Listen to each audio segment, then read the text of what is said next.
You hear it, wrestling fans? Of course I did. I need to get to the bottom. I need to get to the scoop. The main event is starting. All right. I want you to listen to it for a second. Universe, Baron Corbin would hate for the Shield to disintegrate under his watch. Did you really believe that? Why do I have any reason to disbelieve Baron It's a 6-man tag team matchup again. Corbin is an opportunist. He's a manipulator. He realizes The Dogs of War versus the Shield again.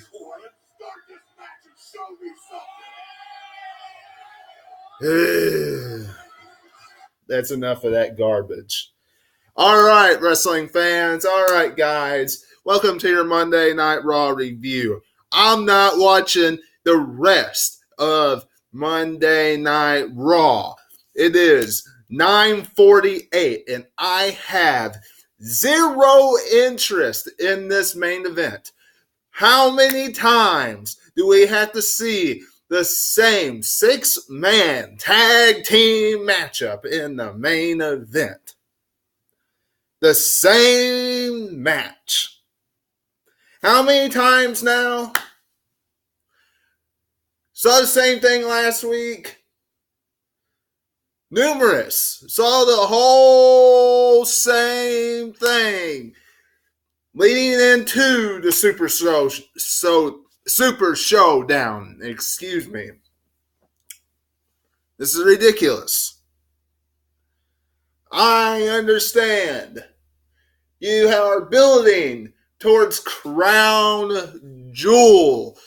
You are building towards the whole World Cup. You are building towards Dean Ambrose turning his back on the Shield. But do you have to have this again? It reeks, absolutely reeks of Ascension versus Glorious Bobby Roode and Chad Gable. That's what this reeks of. Because how many weeks did we see that? 5, 6 weeks? Something like that. Absolutely ridiculous. You could have ended this Monday Night Raw with the Trish Stratus Lita segment. You could have ended this Monday Night Raw with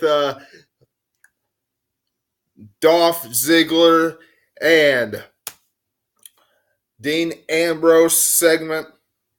Their matchup in which Dean Ambrose walked out, shoved Seth Rollins, and then the Shield was having controversy at the top of the ramp.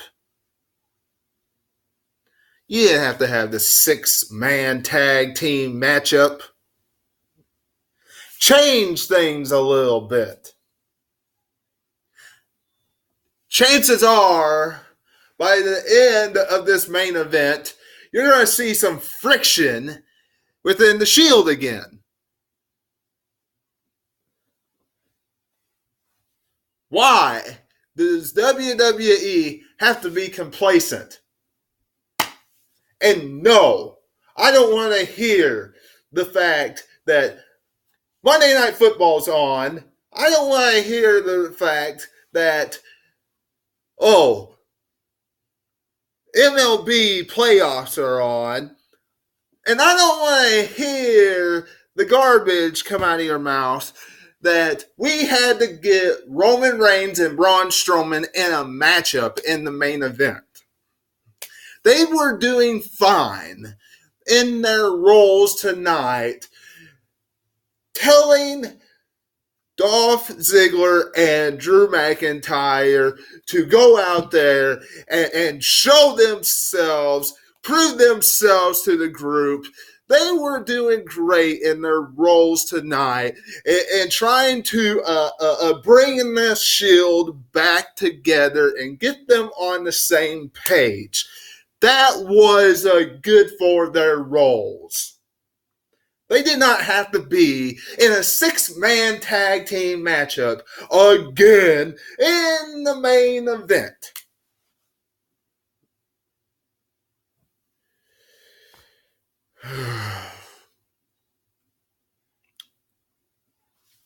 WWE. I don't know about you. You need to change something. Something needs to change. Just because these things are going on does not give you the reason to, the excuse to be lazy. It doesn't. Now, let's look at the rest of this show. Okay? Let's look at the rest of Monday Night Raw. But before we do, you all know what to do. Hit that subscribe button. Hit the bell for all notifications. Please do that. We have 147 subscribers right here on the channel right now. Keep the momentum going. It would be much appreciated if you do. Join me on my journey right here on YouTube. And, of course, join me on Facebook and Twitter at 2007Webby. That would be much appreciated as well, because a lot of hard work and fun goes into it for you wrestling fans out there. A vlog will be coming out this coming Sunday. I will be going to visit Jason Funny. And we'll be going out to see a movie and get something to eat and that kind of stuff again. So we'll be doing a vlog over that kind of stuff. So tune in for that this coming Sunday. Should be a good time. And, of course, next week will be a big week, because it will be the final push towards Evolution, the all-women's pay-per-view. So tune in for that preview and predictions show, plus the final Raw and SmackDown going into it, plus Evolution review immediately following after that show. So have all that to look forward to next week right here on the channel. But the rest of Monday Night Raw now. Dogs of War and the Shield start off, since how I've been talking about them. The whole review so far, I might as well get the opening segment out of the way. The Shield and Dogs of War in their opening segment. Dogs of War comes out and talk about how they've broken the Shield, and they are on the verge of disbanding. And there's nothing left of Dean Ambrose. And everything that they have said about Dean Ambrose is absolutely correct. And about how Dean Ambrose is tossed to the curb and things of that nature. And all of a sudden, Shield comes out without Dean Ambrose and says Dean Ambrose shows up at his time, when he wants, and this is a brotherhood, kind of same verbiage that we usually hear out of these men, out of these groups. And then during Seth Rollins and Drew McIntyre's matchup, we saw Dean Ambrose come down at the very end of it and help Seth Rollins pick up the victory by countout. Kind of figured this was going to happen so that later on in the night, Dean Ambrose would lose. Plus, Seth Rollins and Dolph Ziggler could revisit their rivalry in the World Cup tournament at Crown Jewel. Only makes sense. WWE likes to revisit those things at pay-per-views when they have tournaments and things of that nature. So I kind of saw that coming as well. But have to see where that goes come the World Cup. The Undertaker and Kane. First time in a long time we saw the Boiler Room. And I didn't know the Boiler Room had roaches in it. I didn't know the Boiler Room had blue and red lights in it. I didn't know the Boiler Room had all different types of things in it that they showed tonight. Last time I saw the Boiler Room that WWE really showed us, all it had was Mankind and what the Big Show and things of that nature, what they were all doing. And it looked kind of intriguing that way. WWE should have stuck with that. It really threw the promo off, in my estimation, with the bugs and the lights and all that. It really did. It threw that off. I'm not going to complain excessively about this because it got the message across, about what the Brothers of Destruction is going to do to DX come Crown Jewel. But let's face it, WWE, you overly gimmicked this promo for going into Crown Jewel. You just did. Ember Moon and Nia Jax versus Tamina and Dana Brooke. The biggest thing about this is simple. The Samoan drop that Tamina gave Nia Jax. That's the biggest thing that happened. That was the most impressive thing that happened. Outside of that, who cares? One thing that's definitely true, Dana Brooke's not walking out the winner of that big, huge battle royal that they're having at the Evolution pay-per-view, which, by the way, wrestling fans, the only reason why they're having this battle royal is so they can get every woman on the card. Okay? Don't let anybody fool you. That's why they're having the Battle Royal. So the ones that are not in a major role in a major matchup can be on the card. That's it. For those of you that don't like that, the truth hurts. Ronda Rousey and Nikki Bella. This made me laugh. This was probably the funniest, the best part about Monday Night Raw tonight. The best part. I know. Me saying that Ronda Rousey and Nikki Bella, the best part of Monday Night Raw, yeah, that does not happen very often. But, look.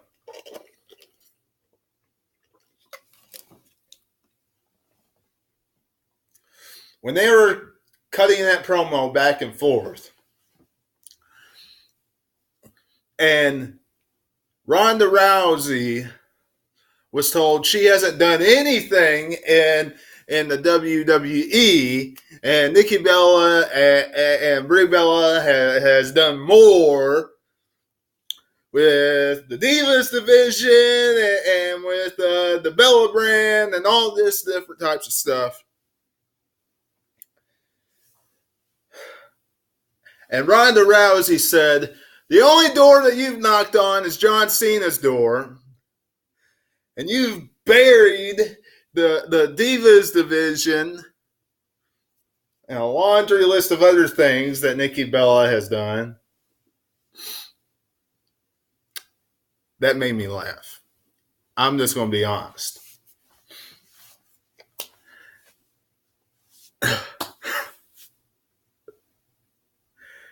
So, with that being said, though, do I think Nikki Bella stands any chance in beating Ronda Rousey? Absolutely not. And you know what? I just saw the ending of Monday Night Raw. And the Shield just won.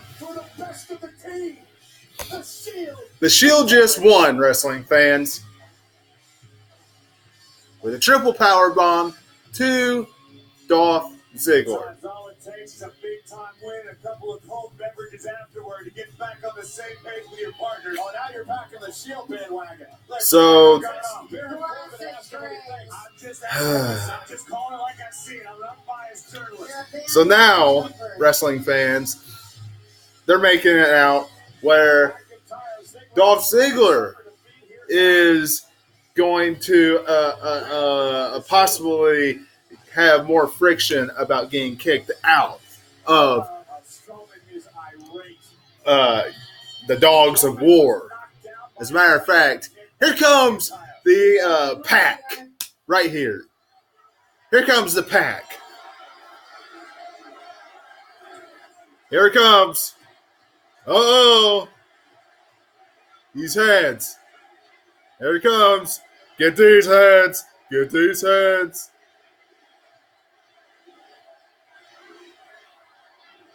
Yep.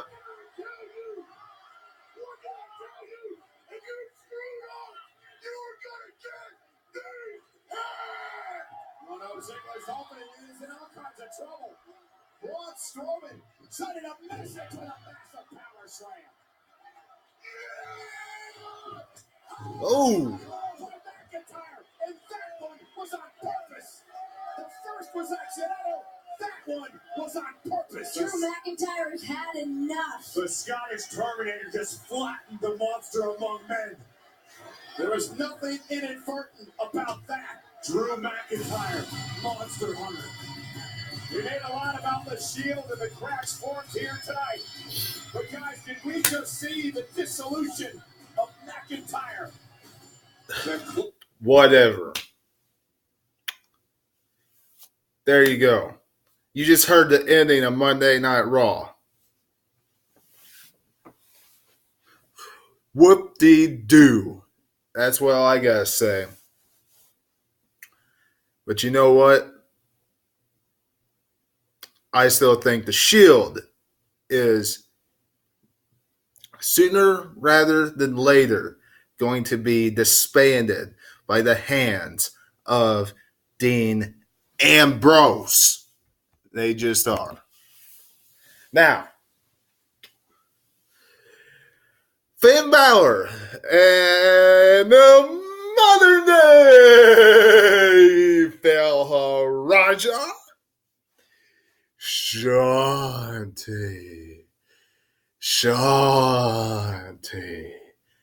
Jinder Mahal. Finn Balor victorious. And then after that, Bobby Lashley comes out, and I took a poll on Facebook and Twitter, and I know on Twitter the majority of the fans out there are saying that Bobby Lashley is one of the worst characters on Monday Night Raw. And Leo Rush, you need to have that mic turned off, muted, because you are annoying. Get off TV. That is get off TV heat. You are annoying. You're one of the worst characters on Raw. There is nothing positive about you all. Nothing. I'm 100% convinced about that. It's just awful.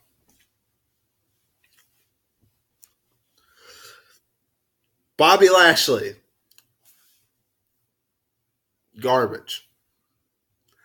And you know, a while back, And some of you who follow WWE on Facebook, you might have noticed this a while back. They put a video up of Tyler Breeze in a match. I don't remember who it was, but in a match when he was on NXT, and this is when he was still in the main roster. And I guess he just went down there for a match with somebody on NXT, and it was a really good clip of the match. They were having a knockdown barn burner.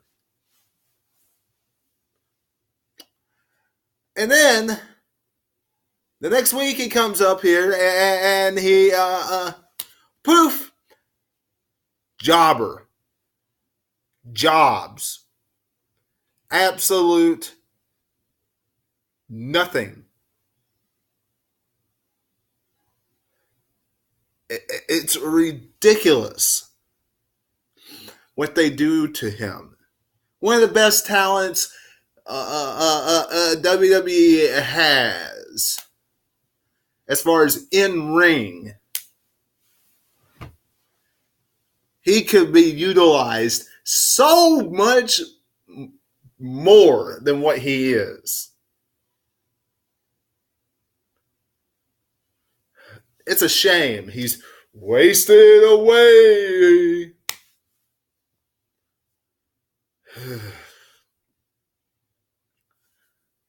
Lita and Trish Stratus. Yeah. Okay. So what? They talked to Mickie James and Alexa Bliss about their match.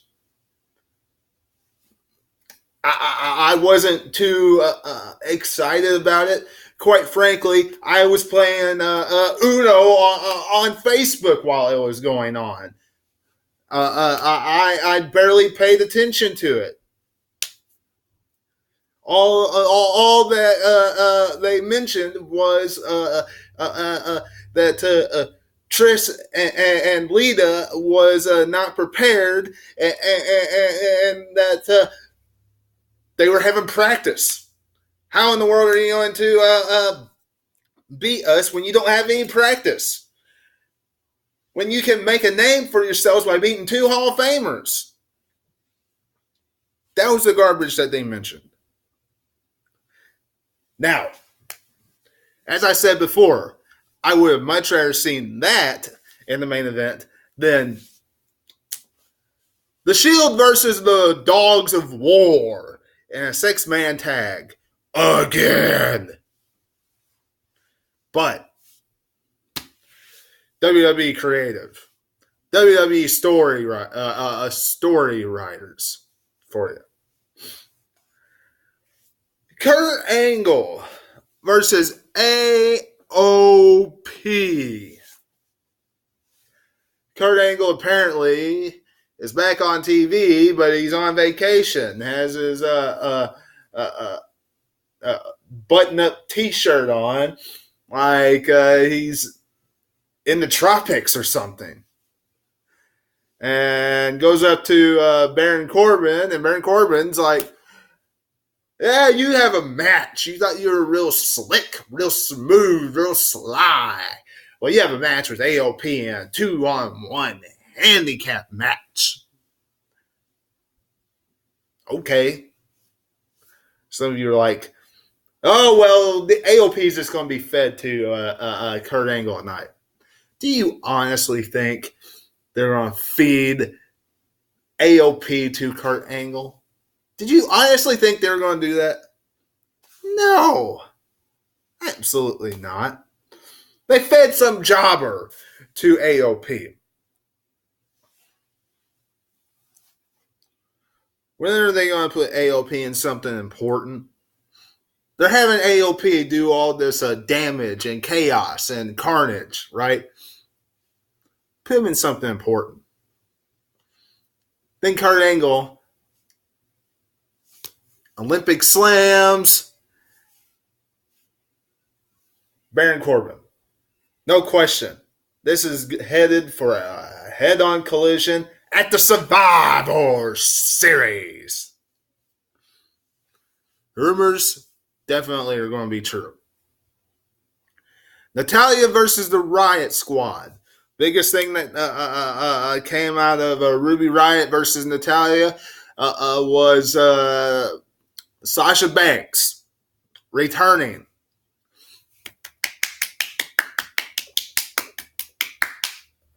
Good job, WWE.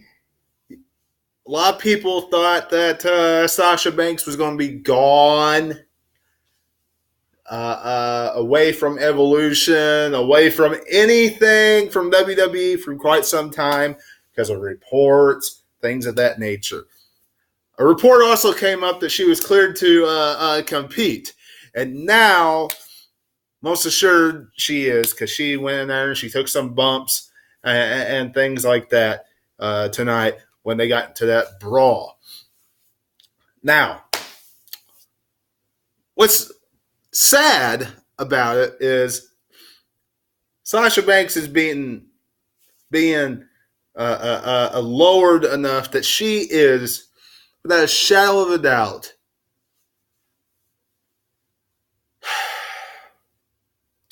at the bottom of the food chain for Evolution, because she's in that battle royal. That's where she'll be. She'll be in the battle royal. There's no doubt in my mind that's where she'll be. And that's sad. Because Sasha Banks, Bayley, among others, deserve better than that.